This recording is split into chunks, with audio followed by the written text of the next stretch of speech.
বন্যা পরিস্থিতির আপডেট খবর 2025 সালের 30শে মের বন্যা পরিস্থিতি। প্রিয় দর্শক, আজকে আমরা 1 নম্বরে জানব বন্যার বর্তমান পরিস্থিতি কী। 2 নম্বরে আমরা জানব কত ঘন্টা ধরে এই বন্যা চলবে। 3 নম্বরে আমরা জানব এই বন্যা কেন হয়। 1 নম্বরে আমরা জানব বর্তমান বন্যা পরিস্থিতি। তীব্র গরমের কারণে বঙ্গোপসাগরে শক্তিশালী এক নিম্নচাপ তৈরি হয়েছে, যার কারণে সারা দেশব্যাপী জলোচ্ছ্বাস শুরু হয়েছে। শক্তিশালী নিম্নচাপটি বর্তমানে সাতক্ষীরা এলাকার আশপাশ সহ গভীর আকার ধারণ করেছে।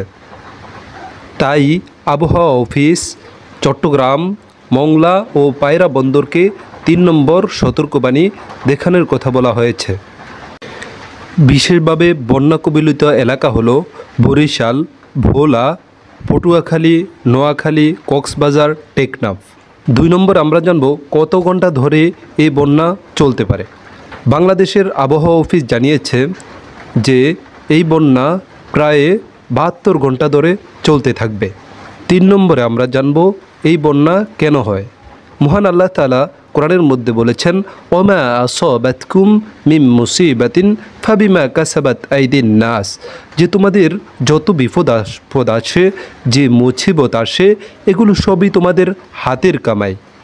যে তোমরা নিজেরা অন্যায় করেছ, অপরাধ করেছ, এই অপরাধের কারণেই আল্লাহ তাআলা বিভিন্নভাবে বান্দাকে শাস্তি দিয়ে থাকেন। আল্লাহ তাআলার এর দ্বারা মূল উদ্দেশ্য থাকে যে বান্দা যেন আবার আল্লাহ তাআলার দিকে ফিরে আসে এবং তাওবা ইস্তেগফার করে, তাহলে আল্লাহ তাআলা ওই বান্দাকে ক্ষমা করে দিবেন। আল্লাহ তাআলা আমাদের সকলকে আল্লাহ তাআলার দিকে ফিরে আসার তৌফিক দান করেন।